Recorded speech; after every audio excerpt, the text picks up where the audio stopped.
Huwag kang masyadong mayabang. Baka bumagsak ka na hindi mo namamalayan.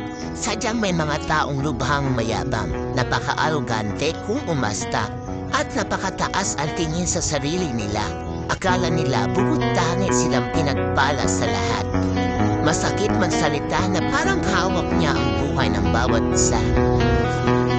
Porke asensado, nagyayabang na, hindi marunong lumingon sa kanyang kinanggalingan at nakalimutan ng magpakumbaba sa kapwa. Masyado na kasing mataas ang tingin sa sarili nila.